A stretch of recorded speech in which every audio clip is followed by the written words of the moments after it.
वक्रतुंड महाकाय सूर्यकोटि समप्रभा निर्विघ्नं कुरु मे देव सर्वकार्येषु सर्वदा। भवानी शंकरौ वंदे श्रद्धा विश्वास रूपिणो याभ्यां विनानां पश्यन्ति सिद्धा स्वान्तः स्थवीश्वरम्। मर्दों ने बनाई जो रस्में उनको हक का फरमान कहा, औरत के जिंदा जलने को कुर्बानी और बलिदान कहा। इस्मत के बदले रोटी दी और उसको भी एहसान कहा।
अच्छा भाई अजय, अब हमें चलना चाहिए। हाँ भाई अजय, हाँ भाई अजय। हाँ यार, अब तुम भी घर के अंदर जाओ। भाभी को पहली ही रात इंतजार कराने का इरादा है क्या? आज यार पता नहीं क्या अंदर से घबराहट सी बहुत हो रही है यार। घबराहट? अरे वो तो होगी, अंदर जाओगे तो सब ठीक हो जाएगा। हम लोग यार हंसी मजाक सोच रहे, मेरी तो जान निकली यार। यार अंदर तो बहुत तबीयत खराब हो रही है यार। चलो अच्छा, और चलते हैं, और तुम भी अंदर जाओ। अजय, अजय, अजय, अजय, अरे क्या हो क्या हुआ अजय? अजय, अजय, अजय,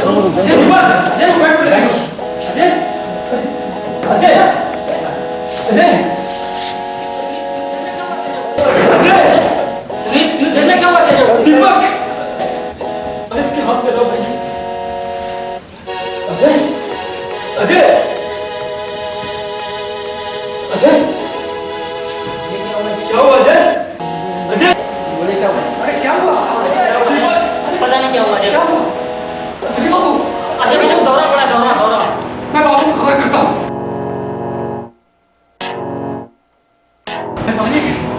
बड़े मालिक, बड़े मालिक, क्या हुआ? अजय बाबू की तबीयत एकदम खराब हो गई। हाँ एकदम कपकपा रहे हैं। कहाँ है? चलो देखते हैं। अजय, बड़े मालिक, अजय बाबू की हालत बहुत खराब हो गई। हाथ पैर पूरा कांप रहा है। क्यों? क्या हो गया? अभी कल तक तो सही था, अचानक हो क्या गया उसे? मालूम नहीं, चल के देखिए। चलो चलो चलो। क्या हुआ भरोसे भैया? अजय बाबू की हालत बहुत खराब हो गई। हाथ पैर पूरा कांप रहा है। अभी तक तो ठीक था। अब मालूम नहीं, बड़े ठाकुर साहब भी गए और ठकुराई भी गई। अच्छा चलो अभी राशि जी, क्या हो गया अजय? अजय की तबीयत खराब हो गई है क्या? कब? अभी भरोसे भैया बता रहे, अचानक न जाने से क्या हो गया, हाँ, पूरा चलिए। शरीर कांप रहा है। चलो चल के देखें क्या हो गया। कुछ नहीं।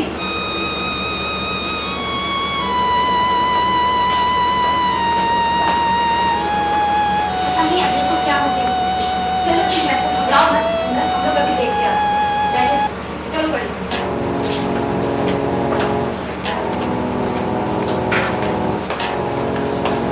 क्या हुआ? क्या हुआ? क्या हुआ? क्या हुआ? क्या हुआ? पता नहीं, अचानक दोनों से पड़ गया। क्या हुआ? तेरे बेटे को क्या हुआ? तेरे बेटे को क्या हुआ? क्या हुआ? क्या हुआ मेरे बेटे को? अजय, अजय, उठो बेटा, बेटा उठो। भैया, भैया उठो, ये क्या हो गया आपको? बाबूजी, जल्दी से डॉक्टर बुलाइए। मैं प्लीज जल्दी से डॉक्टर को लेके आओ। जा भाई साहब, जी को लेके आओ।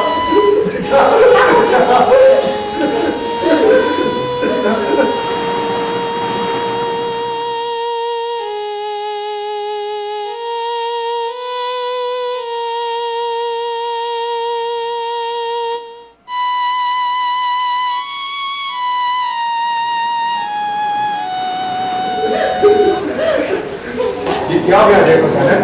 बोल रहे थे मन घबरा रहा है और अचानक बहुत दौरा पड़ गया।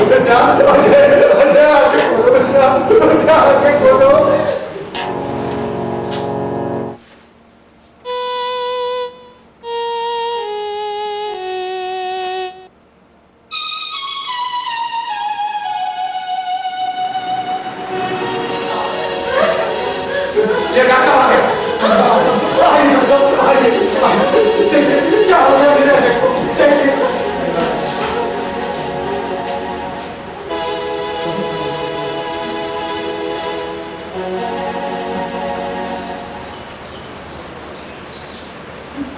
क्या हो गया डॉक्टर? क्या हो गया? सब कुछ ठीक है डॉक्टर साहब? इसे टिटनेस का अटैक पड़ा है। हाँ, टिटनेस। क्या इसे कभी कोई चोट लगी थी क्या? मुझे तो याद नहीं पड़ता। ये जरूरी नहीं है कि बहुत बड़ी चोट लगी हो। पुराना ब्लेड, चाकू या फिर कोई भी जंग लगी चीज से टिटनेस हो सकता है। और इसके बचाव के लिए जरूरी है कि एटीएस का इंजेक्शन लगवाया जाए। मेरे ख्याल से इसको बहुत पहले कोई चोट लगी है और आपने लापरवाही से एटीएस का इंजेक्शन नहीं लगवाया।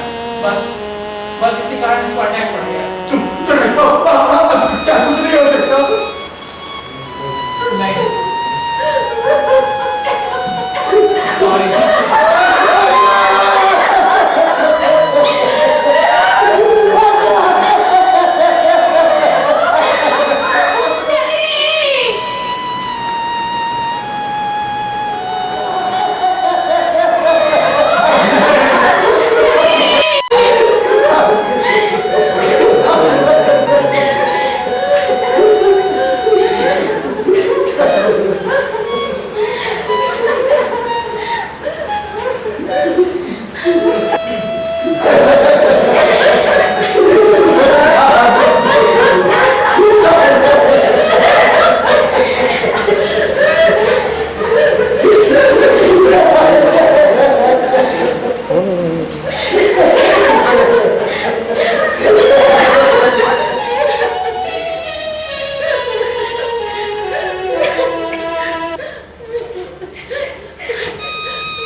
बाबूजी, अब हमें अजय के अंतिम संस्कार की तैयारी करनी चाहिए और सभी रिश्तेदार और परिवार के लोग तो आ ही गए। हाँ, सुनैना के मायके वाले।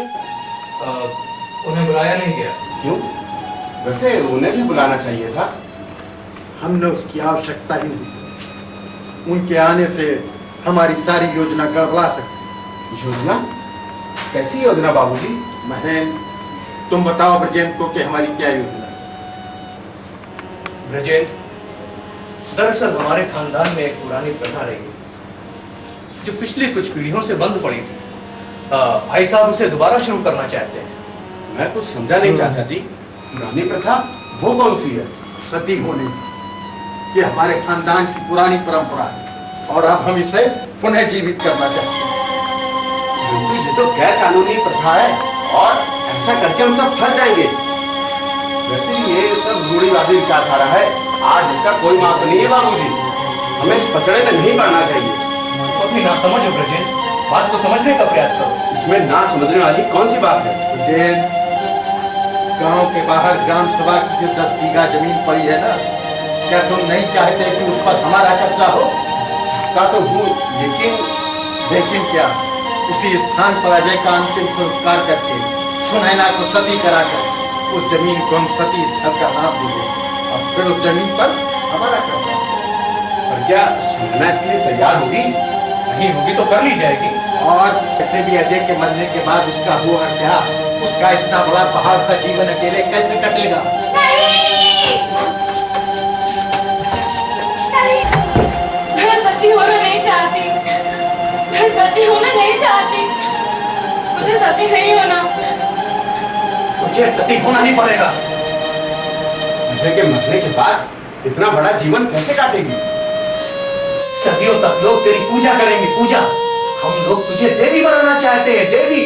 अन्यथा इस संसार में पड़े पड़े यूं ही सड़ती रहेगी। और वैसे भी कौन सा तूने अमृत लिया है? एक न एक दिन तो मरेगी ही। तो क्या फर्क पड़ता है कलाराज में? नहीं, मुझे सती नहीं होना। मुझे देवी नहीं बनना है। कृपा करके मुझसे ऐसा मत कराइए। मुझे मेरे मायके भेज दीजिए। मैं आप लोगों पर बिल्कुल बोझ नहीं बनूंगी, कभी बोझ नहीं बनूंगी। मैं आपके हाथ जोड़ती हूँ, मैं आपके हाथ जोड़ती हूँ। मुझे छोड़ दीजिए। ना, पत्नी का जीवन पति के साथ बंधा होता है। पति के बिना पत्नी के जीवन का कोई अस्तित्व नहीं रह जाता। न ही परिवार में उसकी कोई इज्जत रह जाती है, न ही समाज में। सती होकर तू किसी पर एहसान नहीं करेगी, बल्कि आगे आने वाली जलालत भरी जिंदगी से हमेशा हमेशा के लिए छुटकारा पा लेगी। क्या तुझे अपने पति से कोई चिंता नहीं है, कोई प्रेम नहीं है? क्या तूने अग्नि के समक्ष पति के साथ जीने मरने की सौगंध नहीं खाई थी? क्या तेरा प्रेम केवल पति के शरीर तक था, उसकी आत्मा से नहीं? क्या उसके जीवित रहते तू उससे प्रेम का केवल नाटक करती रही? साक्षी कही। मुझ पर ऐसा गलत इल्जाम मत लगाइए बाबूजी। मुझे साथी मत कहिए। साथी नहीं कहूँ तो और क्या कहूँ? अगर तुम्हें अपने पति से जरा सी भी प्रेम होता तो ये नाटक न करती, चुपचाप उसके साथ चिता में जलने के लिए तैयार हो गई।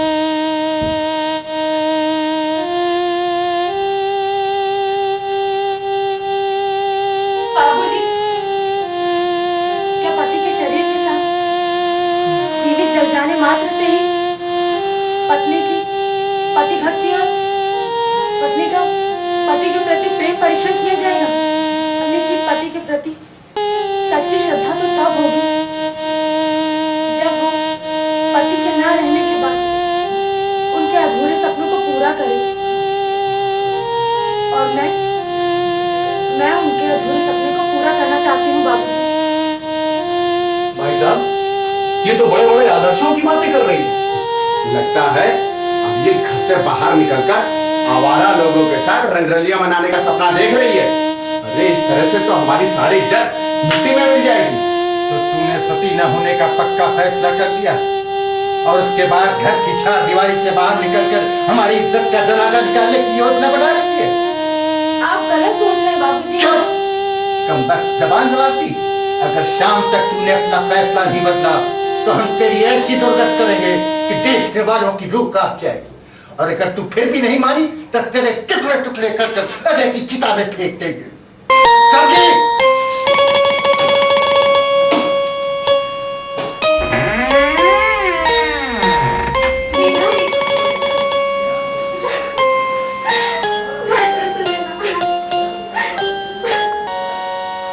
हाँ तो पंडित जी, कल कितने बजे का मुहूर्त निकाला है सती होने का?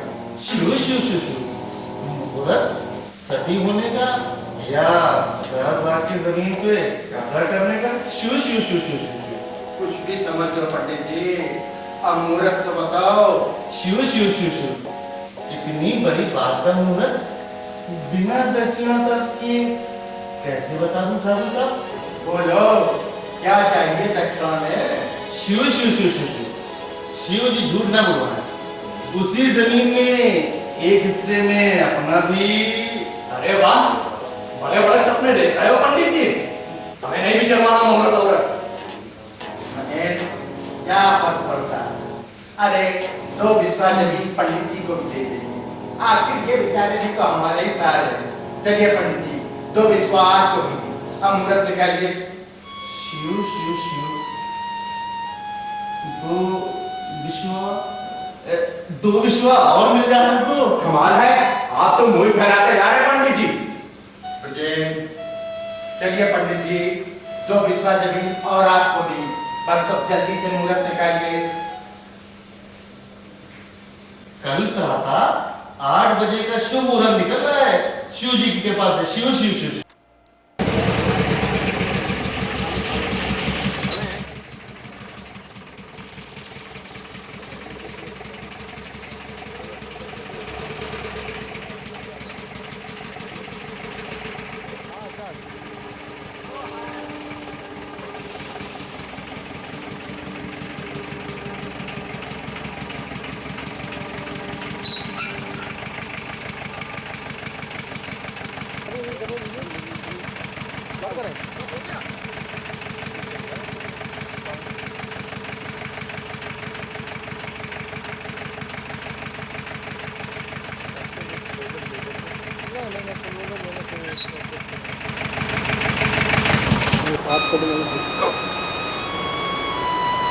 आइए आइए क्यों साहब, आइए आइए।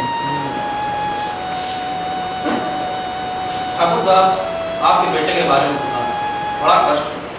क्या बताऊं सुनील साहब, ईश्वर को जो मंजूर होता है वही, बस इसी जगह मनुष्य की ईश्वर के आगे। मंत्री जी की भी सूचना आई है, वो भी आ रहे हैं। वो भी बात है। हाँ, मैंने भी उसे कहे तुम ठाकुर साहब, सुना है कि आपकी बहू सुनैना अपने पति के साथ सखी होना चाहती है। हाँ, नहीं लगता है बात तो किसी ने गलत सूचना दे दी। ठाकुर साहब, नहीं, मेरी सूचना कभी गलत नहीं हुई।